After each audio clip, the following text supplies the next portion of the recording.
BCS লিখিত প্রস্তুতির আন্তর্জাতিক বিষয়াবলীর আজকের পর্বে আমরা বেসিক ভিউ বই থেকে জেনজি, জুলাই গণহত্যা, হাসিনার প্রত্যর্পণ ও বিচার সংক্রান্ত প্রবলেম সলভিং অংশগুলো দেখব। প্রবলেম সলভিং পার্টের জেনজি অংশটা দেখি। আমরা 46 এর মতো যদি এভাবে একটা সৃজনশীল কাঠামো অনুযায়ী প্রশ্নগুলো দেখি যে এখানে জেনজির উত্থান এবং বিশ্বের এক আলোচিত ইস্যু। প্রথম প্রশ্ন হচ্ছে Gen Z, baby boomers, occupy movement কি? দ্বিতীয় প্রশ্ন হলো রাজনৈতিক অপ্রত্যাশিত বিকল্প কিনা জেনজি, আর যদি হ্যাঁ হয় তাহলে কিভাবে তারা রাজনীতিকে প্রভাবিত করে? জেনজি 2025-এর স্লোগান সম্পর্কে লিখুন। 2025 সালে কোন দেশে জেনজি আন্দোলন হয় সেই সম্পর্কে লিখুন। জেনজি হলো 1997 থেকে 2012 সাল পর্যন্ত এই সময়ে জন্মগ্রহণকারী প্রজন্ম। এই প্রজন্মের পুরো জীবনেই ডিজিটাল যুগে কাটিয়েছে। এরা ডিজিটাল নেটিভ হিসেবেও পরিচিত। তারা সোশ্যাল মিডিয়া, ডিজিটাল প্রযুক্তি এবং বিশ্বায়িত সংস্কৃতি বা গ্লোবালাইজড কালচারের সন্তান। বেবি বুমার্স হলো যাদের জন্ম 1946 থেকে 1964 পর্যন্ত এবং পূর্ববর্তী প্রজন্মের যে কোনোটির চেয়ে তারা বেশি সক্রিয় ছিল, ফিট ছিল এবং ধনী ছিল। অকুপাই মুভমেন্ট যেটা 2011 থেকে 2016 সাল পর্যন্ত যুক্তরাষ্ট্রের ওয়াল স্ট্রিট সংলগ্ন জকরি পার্কে সর্বপ্রথম অকুপাই মুভমেন্ট হয়। এখানে হচ্ছে মাইক ব্যবহার নিষিদ্ধ ছিল, তাই তারা যে কোনো কথা বা দাবি পার্শ্ববর্তী জনের কাছে পৌঁছে দিত। এভাবে পুরো পার্ক জুড়ে সবাই একাত্ম বা একাকার হয়ে যেত এবং তাদের এই দূরে শব্দ পৌঁছে দেওয়ার পদ্ধতিকে হিউম্যান মেগাফোন নামেও পরিচিত ছিল। তো বেবি বুমার্স, অকুপাই মুভমেন্ট এদের তুলনায় জেনজি কেন বর্তমানে এত বেশি আলোচিত সেই সম্পর্কেই আমরা দেখবো এটাতে। জেনজি বিশ্ব রাজনীতির অপ্রত্যাশিত বিকল্প এবং তাদের সক্রিয়তা যেভাবে রাজনীতিকে প্রভাবিত করে তা নিচে দেখানো হলো। কিছু বিক্ষোভ যেমন 2019 থেকে এবং 20 সালে হংকং এর প্রতিবাদ, তারপর 2022 সালে শ্রীলঙ্কার সরকারের পতনে ভূমিকা, 2024 জুলাইয়ে বাংলাদেশে মনসুন বা বর্ষা বিপ্লব নেতৃত্ব প্রদান, 2025 সালে নেপালে, তারপর হচ্ছে মরক্কোতে জেনজি বিক্ষোভ হয়েছে, পানি সংকট, বিদ্যুৎ বিভ্রাটের প্রতিবাদে মাদাগাস্কারে বিক্ষোভ এবং সরকার পতন হয়েছে। 2020 এবং 2024 যুক্তরাষ্ট্রের নির্বাচনে জেনজি ভোটাররা জলবায়ু পরিবর্তন, শিক্ষা, ঋণ এবং স্বাস্থ্যনীতিকে ইস্যুকে এজেন্ডায় এনেছে।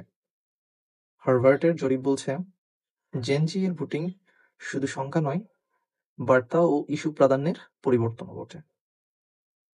Black live matters, me two এই দুটি আন্দোলন সংগঠিত হয়েছে সোশ্যাল মিডিয়ায়। ফ্রাইডেজ ফিউচার নামে পরিবেশবাদী আন্দোলন করেছিল সুইডেনের গ্রেটা থুনবার্গ 2017 সালে, যার সৃষ্টি হয়েছিল সোশ্যাল মিডিয়ায়। তারপর নো কিংস মুভমেন্ট, যেটা আমেরিকায় এই মুভমেন্টটা ছিল। এরপর অর্থনৈতিক আচরণের মধ্যে জেনজি হচ্ছে ব্র্যান্ড বয়কট করে, নৈতিক ভোগবাদ ও টেকসই পণ্যের প্রতি বেশি ঝুঁকছে। এটি কর্পোরেট নীতি পরিবর্তনে চাপ তৈরি করছে। 2025 সালের কিছু আন্দোলনের স্লোগান যদি আমরা দেখি, বাংলাদেশের স্লোগান ছিল কোটা না মেধা, ক্ষমতা না জনতা, দিল্লি না ঢাকা। নেপালের স্লোগান ছিল we refuse to be trampled, we refuse to be trampled, আমাদের চুপ করিয়ে রাখা যাবে না বা আমাদের দমন করিয়ে রাখা যাবে না। পেরুর স্লোগান ছিল নেইদার করাপ্ট নর ইনডিফারেন্ট, নেইদার করাপ্ট নর ইনডিফারেন্ট, অর্থাৎ দুর্নীতিমুক্ত এবং উদাসীন। 2025 সালে প্রতিবাদ বছর হিসেবে খ্যাত, যেমন নাইরোবিতে হয়েছিল, কাঠমান্ডুতে, তারপর হচ্ছে জেনজির আগুনঝরা প্রতিবাদ হয়েছে ইসরায়েলের বর্বর গণহত্যার মদতদাতা হিসেবে যুক্তরাষ্ট্রের নির্লজ্জ কর্মভূমিকায়। গ্রেটা থুনবার্গের মতো কিশোরীরা স্মুথ ফ্লোটিলা নিয়ে হাজির হচ্ছে গাজা উপত্যকায়।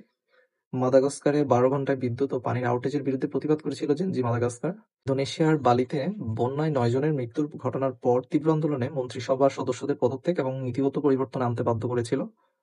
ফিলিপাইনে ফ্লাড প্রকল্পে অবস্থাপনার কারণে অনলাইনে ক্ষোভ রাস্তায় ছড়িয়ে পড়ে। পেরুর ট্রান্সপোর্ট কর্মীদের সঙ্গে তাদের আন্দোলনে যোগ দিয়ে দুর্নীতি বিরোধী মহাযাত্রা শুরু করে। মরক্কোতে জেনজি হুঙ্কার দিয়েছে স্বাস্থ্যসেবা আগে, বিশ্বকাপ আমরা চাই না।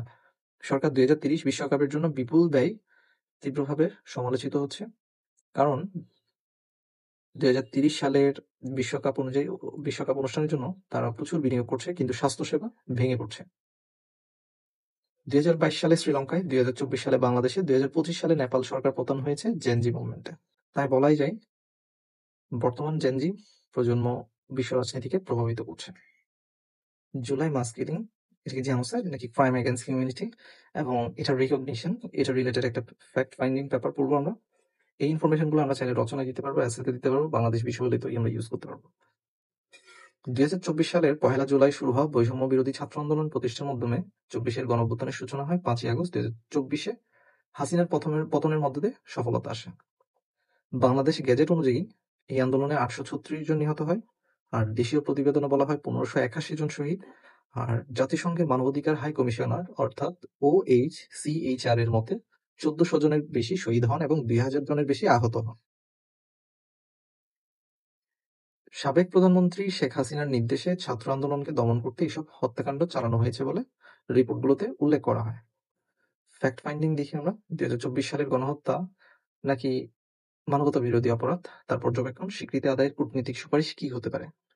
গণহত্যা কাকে বলে সেটা এবং ক্রাইম এগেইনস্ট হিউম্যানিটি এই দুটোর যখন আমরা ডিফাইন করব তখন গণহত্যার ক্ষেত্রে জেনোসাইড কনভেনশনের ২-এর ১ অনুচ্ছেদটা মেনশন করতে হবে।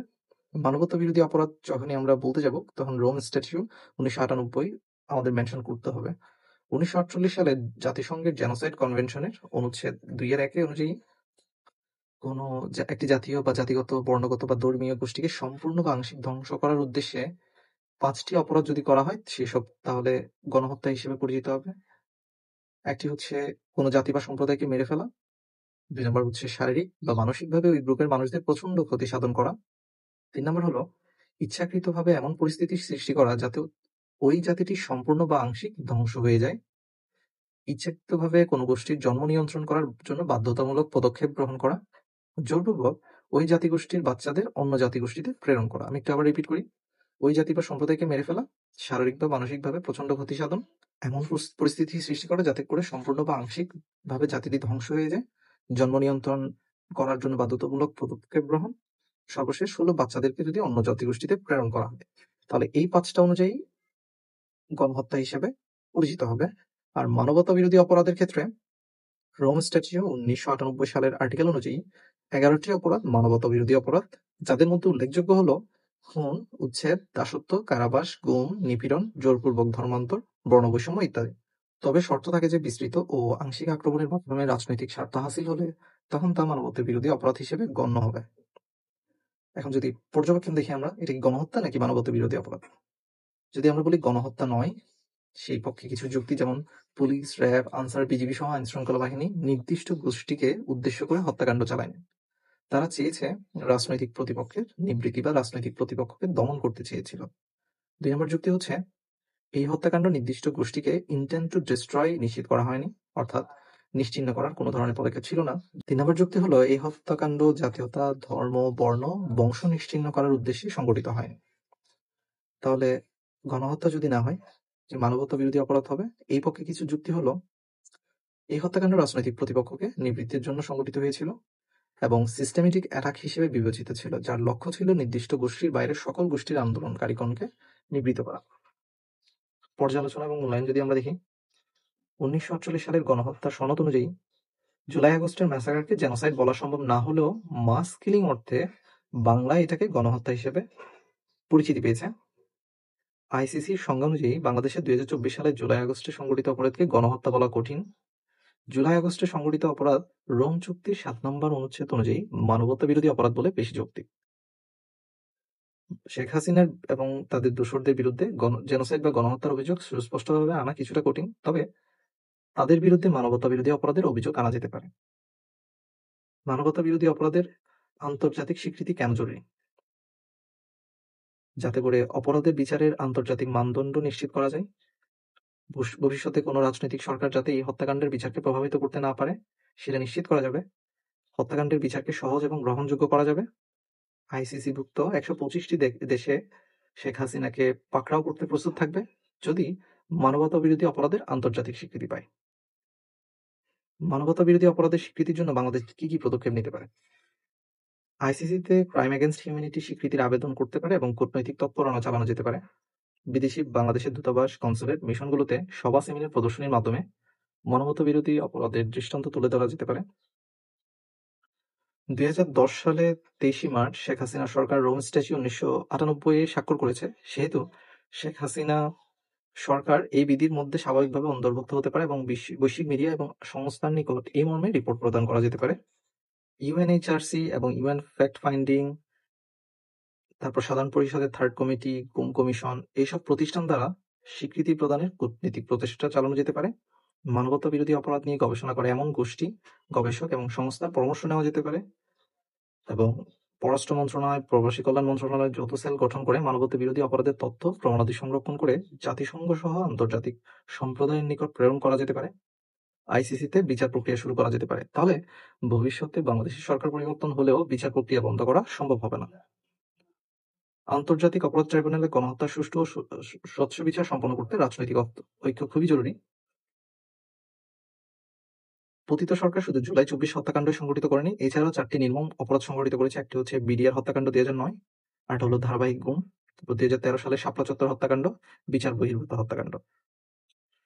কিছু যদি ইন্টারন্যাশনাল রেফারেন্স দেখি, আমরা বারবার বলছিলাম জুলাই হত্যাকাণ্ড রোম স্ট্যাচু ১৯৯৮ এর ৫ এবং ৭ অনুচ্ছেদ অনুযায়ী আওতায় পড়ে এবং এই অনুসারে মানবতা বিরোধী অপরাধ সংঘটিত হয়েছে বলে ধরে নেওয়া যায়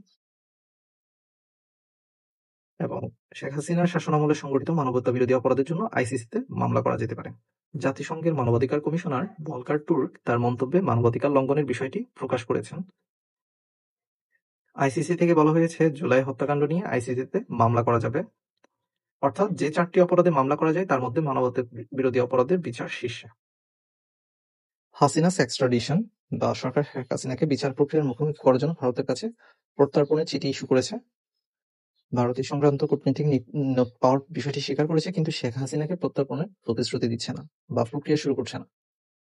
শেখ হাসিনাকে প্রত্যর্পণের জন্য বাংলাদেশের স্বরাষ্ট্র মন্ত্রণালয় কি ধরনের কূটনৈতিক প্রক্রিয়া অনুসরণ করতে পারে? বাংলাদেশের গেজেট অনুযায়ী ২০২৪ সালের ১লা জুলাই থেকে ৫ই আগস্টের ৩৬ দিনের আন্দোলনে প্রায় ৮৩৬ জন শহীদ হন। এর জন্য দায়ী সাবেক স্বৈরশাসক শেখ হাসিনার প্রত্যর্পণে ভারত বাধা সৃষ্টি করছে। এই জন্য বাংলাদেশ কূটনৈতিক পদক্ষেপ গ্রহণে সচেষ্ট রয়েছে। আমাদের সমস্যাটা হলো শেখ হাসিনাকে বাংলাদেশে প্রত্যর্পণ ও গণহত্যার বিচার। এই সমস্যার প্রেক্ষাপট যদি আমরা দেখি, ২০২৪ সালের ২৩ ডিসেম্বর আইসিটি অর্থাৎ ইন্টারন্যাশনাল ক্রাইমস ট্রাইব্যুনাল এর সুপারিশ ক্রমে স্বরাষ্ট্র মন্ত্রণালয়ের হয়ে গণপ্রজাতন্ত্রী বাংলাদেশ সরকারের পররাষ্ট্র মন্ত্রণালয় ভারতের নিকট শেখ হাসিনাকে প্রত্যর্পণে ভার্বাল নোট পাঠায়, কিন্তু এখনো ভারত ভার্বাল নোটের কোনো উত্তর দেয়নি। ২০২৫-এর ৫ই ফেব্রুয়ারি ভারতের রাজ্যসভায় প্রত্যর্পণ নিয়ে আলোচনা হয়। এখানে বলে রাখা ভালো, ভার্বাল নোট বা মৌখিক নোট হলো সরকারি কূটনৈতিক নোটের প্রয়োজন ছাড়াই এক দেশের দ্বারা অন্য দেশের কাছে জারি করা আনুষ্ঠানিক যোগাযোগ হলো ভার্বাল নোট। ২০১৩ সালের প্রত্যর্পণ চুক্তি বা এক্সট্রাডিশন ট্রিটির আলোকে শেখ হাসিনাকে বাংলাদেশে প্রত্যর্পণের অনুরোধের বার্তা নোট ভার্বাল আকারে তুলে দেওয়া হলেও ভারতের পররাষ্ট্র মন্ত্রণালয় তা প্রাপ্তি স্বীকার করেছে। তবে পররাষ্ট্র মন্ত্রণালয়ের মুখপাত্র রণদীপ জয়সওয়াল জানান যে তাদের এই ব্যাপারে কিছু বলার নেই। শেখ হাসিনাকে ফেরাতে কিছু চ্যালেঞ্জ যদি আমরা দেখি, একটা হচ্ছে প্রত্যর্পণ চুক্তির শর্ত, আরেকটা হলো বর্তমান সম্পর্কের তিক্ততা, ভারতের সাথে হাসিনার সুসম্পর্ক, ভারতের ইমেজ সংকট, শেখ হাসিনাকে রাজনৈতিক আশ্রয় ইত্যাদি। আমরা যদি একটু ডিটেলস দেখি, প্রত্যর্পণ চুক্তির মধ্যে ৩টি চুক্তি অনুযায়ী ভারত এই অনুরোধ প্রত্যাখ্যান করতে পারে। প্রথম অনুরোধ হলো অনুরোধ প্রাপক দেশেও যদি ওই ব্যক্তির বিরুদ্ধে কোনো প্রত্যর্পণযোগ্য অপরাধ মামলা চলে, অর্থাৎ শেখ হাসিনার বিরুদ্ধে যদি সেই দেশে অর্থাৎ ভারতেও যদি কোনো অপরাধ মামলা চলে তবে তারা প্রত্যাখ্যান করতে পারে, যদিও এই ক্ষেত্রে এটি প্রযোজ্য নয় কারণ ভারত তার বিরুদ্ধে কোনো মামলা হচ্ছে না। দ্বিতীয়টি হলো প্রাপক দেশের যদি মনে হয় অভিযোগগুলো শুধুমাত্র ন্যায় বিচারের স্বার্থে সরল বিশ্বাসে আনা হয়নি, তাহলে তাদের সেটি নাকচ করে দেওয়ার ক্ষমতা আছে। দ্বিতীয় ধারাটি প্রয়োগ করে প্রত্যর্পণের যে অনুরোধটা সেটি খারিজ করে দেওয়া যাবে। প্রত্যর্পণ চুক্তির তৃতীয় সমস্যা হলো সামরিক অপরাধের যদি অভিযোগগুলো সামরিক অপরাধের হয় এবং ফৌজদারি আইনে পরিধিতে না পড়ে তবে সেটিও নাকচ করে দেওয়া যাবে। দেশের নাগরিক অন্য দেশ থেকে ফিরিয়ে আনার ক্ষেত্রে সবচেয়ে বেশি প্রয়োজন উষ্ণ রাজনৈতিক সম্পর্ক। দেশের অবস্থান, সম্পর্ক এবং প্রত্যর্পণকারী ব্যক্তির গুরুত্বের উপর প্রত্যর্পণ নির্ভর করে। আপাতদৃষ্টিতে বাংলাদেশের সাথে ভারতের নেতিবাচক সম্পর্ক দেখা যাচ্ছে। আরেকটা হলো হাসিনার সাথে ভারতের সুসম্পর্ক থাকা। তারপর ভারত যদি তাদের সবচেয়ে ঘনিষ্ঠ মিত্রদের একজনকে হস্তান্তর করে তবে বাকি প্রতিবেশীদের কাছে একটি ভয়ানক বার্তা যাবে, তারা ভারতকে একটি অবিশ্বস্ত মিত্র হিসেবে চিহ্নিত করবে। এছাড়াও শেখ হাসিনাকে যদি তারা রাজনৈতিক আশ্রয় বা অ্যাজাইলাম মর্যাদা দেওয়ার কথা ভাবতে পারে, যেমন তারা তিব্বতের দালাই লামা, তারপর মালদ্বীপের মোহাম্মদ নাশিদের মতো বিদেশি নেতাদের অনেককেই ভারত রাজনৈতিক আশ্রয় দিয়েছিল। শেখ হাসিনাকে ফেরাতে যা করণীয়, শেখ হাসিনাকে জুলাই-আগস্টের গণহত্যা মামলার পলাতক আসামিদের দেশে ফেরাতে সরকার ইন্টারপোলের মাধ্যমে রেড অ্যালার্ট বা রেড নোটিশ জারি করতে পারে।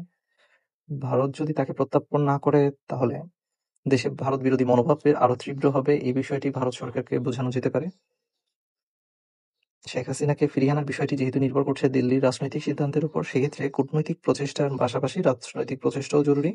শেখ হাসিনার অবৈধ নির্বাচন, অনৈতিকতা এবং অপতৎপরতাকে দিল্লির সমর্থন দিয়ে যাওয়ার ব্যাপারে জনগণের যে বদ্ধমূল ধারণাটা সেটি মানুষের মনে নয়াদিল্লির ব্যাপারে কিছু নেতিবাচক ধারণার জন্ম দিয়েছে। এই বার্তা ভারতের কাছে তুলে ধরা যেতে পারে।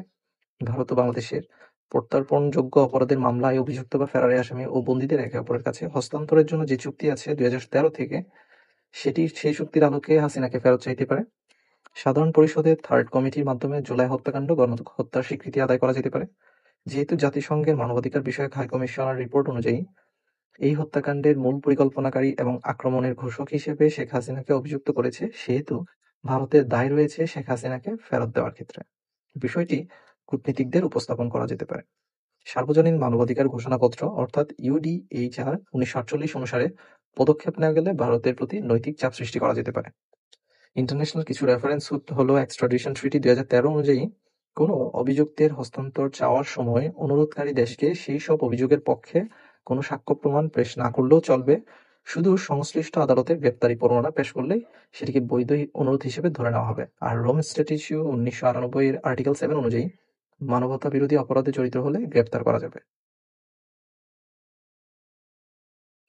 উপর্যুক্ত আলোচনা থেকে আমরা বলতেই পারি কূটনৈতিকভাবে শেখ হাসিনাকে বিচারের মুখোমুখি করার সুযোগ রয়েছে। আর আমরা যদি একটু আপডেট দেখি, 17 নভেম্বর 2025 গণহত্যা দায়ে শেখ হাসিনার ফাঁসির দণ্ডাদেশ দেওয়া হয়েছে।